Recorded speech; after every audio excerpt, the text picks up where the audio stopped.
I guess getting started with where you're at right now. Obviously, immigration is a key issue, and I've always found you to be just not just honest about the way that immigration is, but straight up about the problems that are occurring, and not doing the right wing talks, obviously, in regards to where they make up things about what's going on the border. But you've also been there. You've been in front of this, and I remember a lot of times you confronting the child separation policy and other issues that have been out there. What are you thinking of Trump's immigration policy, or if you want to call it a policy, the unconstitutional nature of it, or whatnot, and his plans to do things like put people in Guantanamo and deport them chained on planes and things like that. Like, what are your thoughts on immigration policy right now? Well, I'm glad you're asking me, and I'm glad you're asking me because I live here. I live in El Paso, which is, as you know, conjoined with Ciudad Juarez. It forms the largest binational community anywhere in the Western Hemisphere, probably anywhere in the world. There's like 2.5 million of us, from two countries, speaking two languages, two cultures, who come together and form one people. And it's fucking extraordinary and beautiful and amazing. And if I may say so, it's magical. I've lived here my entire life. Amy and I are raising our kids here. um, this is really the best of America. A quarter of those with whom I live in this great city were born somewhere else.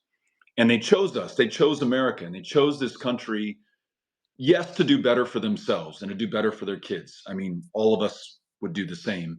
But they also chose us to do better for America. And their very presence has done that. We're one of the safest cities in America. Some years we are the safest city, Scott, in the entire country, bar none. El Paso, Texas, the city of immigrants. And I would argue we're the safest, we're one of the strongest, we're one of the most successful, not in spite of the presence of immigrants, but because of the presence of immigrants. So to answer your question, every single one of us, Republican, Democrat, independent, or otherwise, would agree that our immigration system sucks, doesn't work. The border is broken. We need to fix it. And the blame does not extend solely to Republicans. I think Democrats must shoulder a lot of this as well, especially when they were in positions of power, having the White House, the Senate, and the House of Representatives. And the last time we really got major immigration reform was when Ronald Reagan was the president of the United States of America. So I would love to see a change to our quota system, where if you're coming in from Mexico or the Philippines or India, you're waiting 20, 25, 30 years if you're in line wanting to do it the right way. And Scott, you can understand, while I don't think it justifies, but you can understand why someone might want to jump that line and say, fuck this, I'm not waiting 20, 25 years to get out of this situation I'm in and to get to a better place. I don't think they should do that, but people are doing that, and this is a reason why. So yeah, let's rewrite our immigration laws so that you remove these quotas, so that you make it easier for people to come here legally, orderly, safely, to join family, to work a job that is otherwise going unfilled right here in El Paso or somewhere else in the US, to escape persecution or brutality or potentially death for yourself or your kids. I want this system to work. It doesn't work today. Let's all admit that. And then let's all get together and work on the solutions that will make it possible for us to be the beneficiaries of immigration to this country that makes this country better and, yes, even greater. But you're asking about what the Trump administration is doing. These are the folks who came up with family separation, came up with kids in cages. Donald Trump, who would talk about an invasion of migrants who are coming over to take our country, rapists and criminals, thugs and killers. Scott, this is what prompted someone in 2019 to drive to El Paso, Texas, armed with an AK 47, walk into a Walmart in my hometown, and in a matter of minutes, kill, slaughter 23 absolutely innocent people. And when cops arrested him, he said, "Hey, I came here to kill Mexicans. I'm stopping this migrant invasion that Donald Trump told me about." Just yesterday, we learned about a young girl, 11 years old in Dallas, Texas, who killed herself. Her friends at school, or I should say her classmates at school, kept telling her that she was going to be deported, that ICE was coming for her and her family.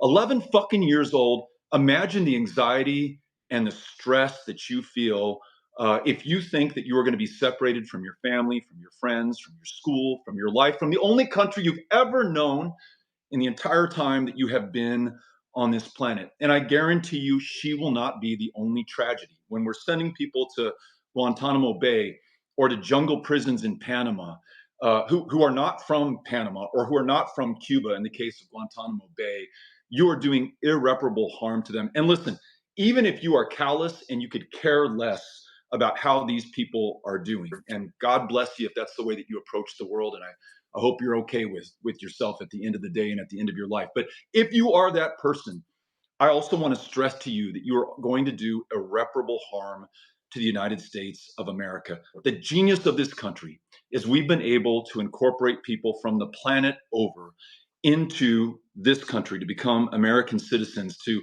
create the greatest products, to produce the greatest leaders, to write the best poetry, to make the best rock and roll. I mean, whatever the world needs, whatever the world benefits from, by and large, it is coming from America. And it's not just from people who were born here or can count their generations five back. It is folks who came here 5 days ago, 5 months ago, 5 years ago. So this is not only inhumane, it's not only cruel, it's not going to end up in more brutality, suffering, and death. This is going to screw America badly. And so, look, you mentioned some of the stuff that we did in the first Trump administration. Many of us in El Paso, led by myself and now Congresswoman Veronica Escobar, asked the country to come to Tornillo, Texas, which was the epicenter of family separation, where they're taking young kids who'd been separated from their parents. And we held vigil and we testified to the rest of the country what was going on. The public pressure that we brought to bear on the Trump administration, this was in 2018, forced them to change their family separation policy, their so-called zero tolerance policy on the border. And it made life better, not only for those migrants, refugees, and asylum seekers, it made life better for this country. So there is power in people. You may wonder, hey, do I call my representative? Do I bother writing a letter to the editor? Does anybody even care what I think? Yes, they do. You have that power for as long as we are still a democracy. The power resides in you, and you had better use it. You'd better use it now. And you were a congressman before. We've sent we're closing in on 200,000 letters to members of Congress, and I always recommend it's a baseball game. You have to catch the ball, throw the ball, hit the ball, run the bases, and you don't know what's going to break through. As a member of Congress, were letters to them and phone calls to you, direct from your constituents. Did that matter? Did you listen to that? Do you think it matters to other people now that are in Congress? I was in Congress for 6 years. Incredibly fortunate to hold that job. And yes, when calls would flood in on a given issue, when we'd get emails, letters, and I don't know if they still have them, Scott, but back in the day, this wasn't that long ago. I left Congress in 2019. We had fax machines, so Yeah, faxes would roll in. We right. paid attention. Folks would come into my office and say, "Hey, Beto, I don't know what the fuck is going on, but they lit up the switchboard in the Capitol. People are really pissed off or excited for, or want your ear on this or that issue." And it would focus your attention, and you try to figure out, hey, what's going on? How am I responsive to these people? And you know what? Just to be candid and to say something that most members of Congress would admit, if you administered them truth serum, their number one job before anything else is to get reelected. If they fear that their reelection is in jeopardy because of a position they hold or the inaction that's on display right now from far too many, including far too many of our fellow Democrats, and you threaten that reelection with the power of people in that constituency, I guarantee you will get their attention, and very often you will get their action. But Scott, more than any of that, I held a open to all, no holds barred town hall meeting every single month for 6 years that I was in Congress. It was in a neutral site. We weren't playing favorites. It wasn't a captured audience. Anyone could walk in the door, and everyone got access to the microphone. I would say, in fact, I remember we held one at the El Paso Community College. The community college staff came in and shut down the town hall because we'd been there for 4 hours because I was intent on listening to everyone.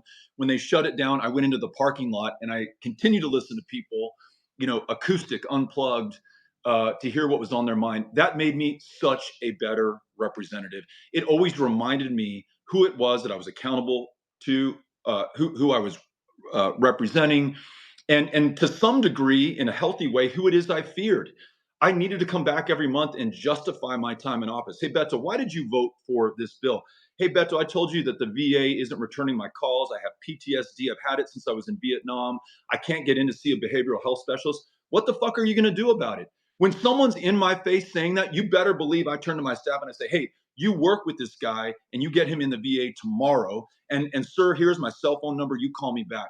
One of the things I'd encourage all of your viewers and listeners to do is twofold. One, if you are able to, please call your member of Congress and tell them how you feel. It's 202 224 3121. 202 224 3121. Say, hey, if you're a senator, I don't want you to vote for any of Trump's nominees. If you're a House member, the Republicans have a very, very slim majority. Do not help them out. Allow them to own any of this. Do not support this slide towards authoritarianism.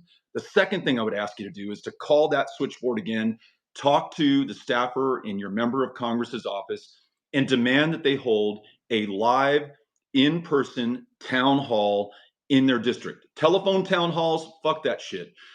Social media posts, performative crap outside of locked federal buildings. We look weaker than we did before when we're doing that stuff. You show up and listen to your people. And look, if you're a member of Congress and you're afraid to show up because you don't have all the answers, please know that we understand. You're up against the most tyrannical, authoritarian, corrupt administration in US history. Nobody has all the answers. But that furthers the case for you showing up and listening to your constituents, because I believe in crowdsourcing this sucker. And the folks who come to that town hall, they're going to have some of the answers for you. And also, nothing's going to get you off the dime like having to face the people who put you in office in the first place. So please call your member of Congress, call your senator, ask them to hold a live in person town hall in your district. And the number to do that is 202 224 3121. Know who your member of Congress or senator is ahead of time. And when the person answers on the other end of that line at the Capitol switchboard, ask to be put through to their office. Tell them what you expect from them, and then ask them to hold that town hall. If we do that, we're going to get greater responsiveness, representation, and action. And I think this moment demands it. Absolutely. And if you were in Congress right now and you saw what Doge is doing in regards to Social Security Administration, VA, like breaking down these organizations and whatnot, how would you, as a Democratic minority or not, how would you respond? Do you think? I know that's a big hypothetical. So, but like, how would you recommend maybe other Democrats respond to it? Yeah, so in addition to holding these live town hall meetings where you have a chance to share with your constituents what you're working on, what's going on, hear from them being held accountable, in addition to voting against any part of Trump's agenda, do not lend a finger to authoritarianism. Do not help him move this country from a democracy to a tyranny. Do not be party to this at all. In addition, instead of standing outside of locked federal buildings in DC, go back to your district and walk into the VA, walk into the IRS office, talk to the administrator there, talk to the managers, talk to the folks who are working the line, talk to the veterans who are going in there to try to get help, and then reflect their stories back to us.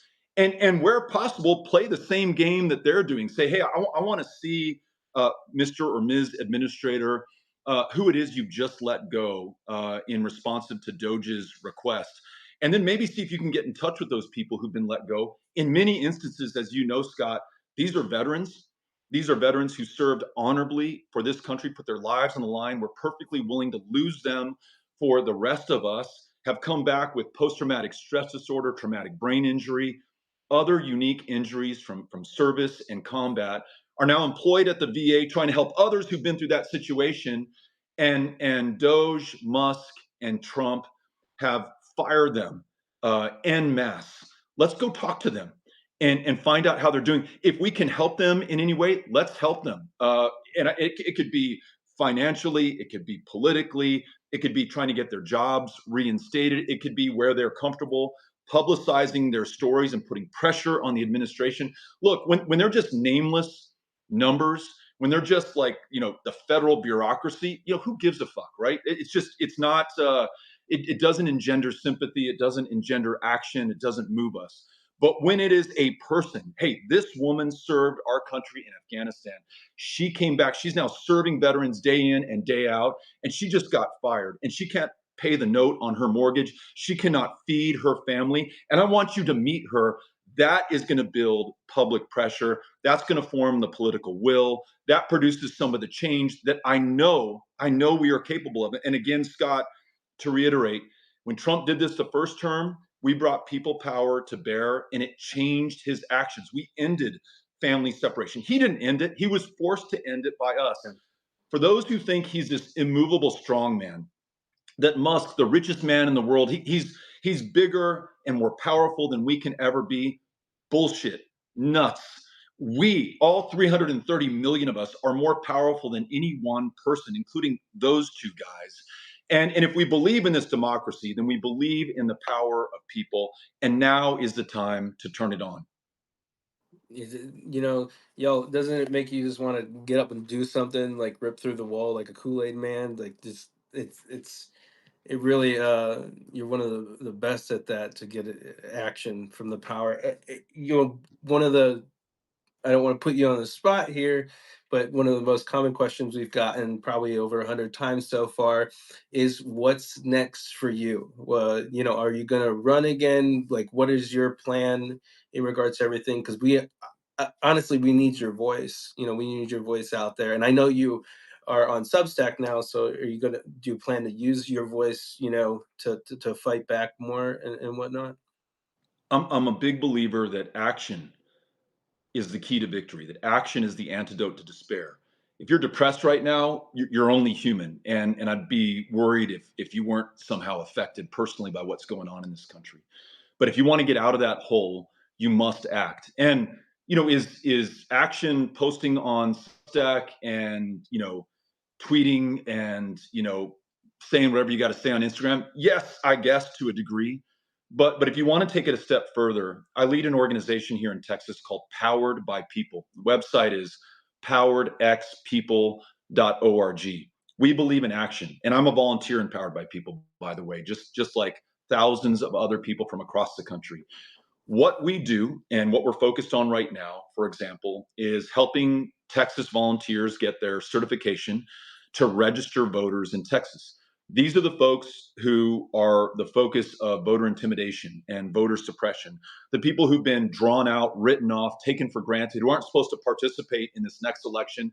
And frankly, were effectively prevented from participating in the last one.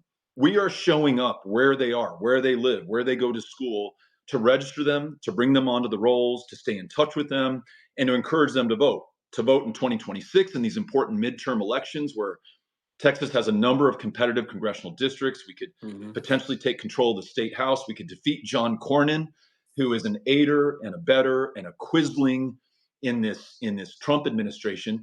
But even before that, there are municipal and school board elections taking place in Texas in May of this year. The time is now. If you want to join that effort, and to be clear, this is not an easy job. This is not sit on your couch and phone it in.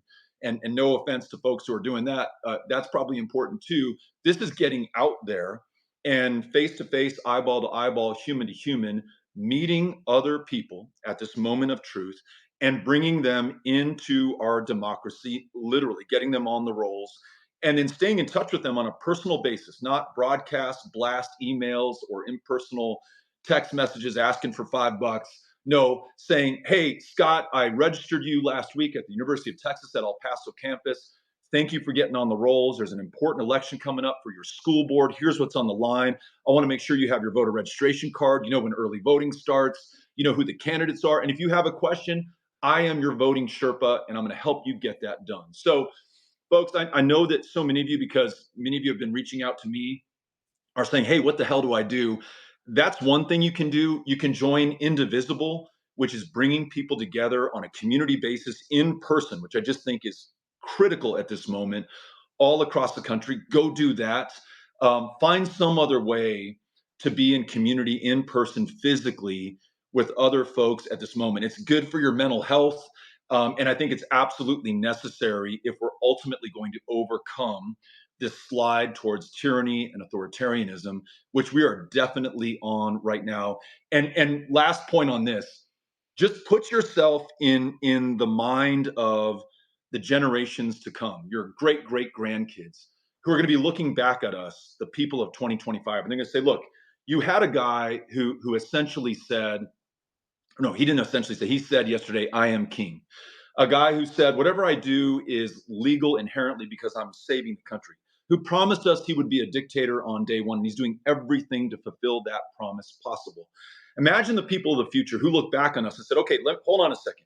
This guy said he was going to do all this evil shit, and you elected him nonetheless into the most powerful position on the planet. And then once he was president, he started to enact this promised agenda faster than light. And what did you guys do? Did you just step back and let it happen? Did you just assume that this was inevitable? Did you wait for some cavalry to ride to our rescue? Or did you get up and get after it and do whatever you could with what you had where you were? And did you save the day at the end of the day? Were you found wanting or did you come through for us? We have to come through. Those alive today are counting on us, those people of the future. Last thing on this, I promise, Scott. I know I'm talking a lot, but you got me fired up. I just happened to be reading this really incredible book about the Peloponnesian War. This is the war between Athens, the democracy, and its alliance. It starts in 431 BC, and Sparta, this tyranny, this authoritarian regime. And this war lasts más o menos for about 30 years. And really, what was going to be decided in that war was whether government of, by, and for the people was going to survive on this planet. Spoiler alert, the democracies lose. And it will take nearly 2,000 years, 2 millennia, before it reappears on this earth in the form of the United States of America. And really, that's what Lincoln is invoking during the Civil War, the last great crisis of our Constitution, our democracy, before the one that we're in, where he wonders aloud, will this last best hope of earth, those are Lincoln's words, will it survive or will it perish? And basically, he was telling his fellow Americans back then in the 1860s, it's up to you. And I'm telling you, Scott, and everyone who's on this, it is up to us at this moment whether we are going to remain a free people or whether we will lose it for all time. And whether it will reappear, whether in 200 years or 2 millennia, God only knows. But I don't want to find out. I want to save it today. And today is the day that we have to commit ourselves to the action that actually allows us to get that done. Well, that answers my last question. I was saying, give us some inspiring words, and that's how I always end it. We hope that your leadership really shines through at this moment because we need it, and just the truth that you speak. We really appreciate you. I know that there's tens of thousands of people that just adore you and the readers that we have. I've always been a huge fan of yours because I like people who cut through the BS and get straight to the heart of the matter. Like blah blah blah. You have all this propaganda on this side, or you have these catchphrases and things like that. But like, what can we do to solve the problem? And it seems like people really take into that, and we need that kind of leadership, especially right now. And thank you for being straight up about everything going on.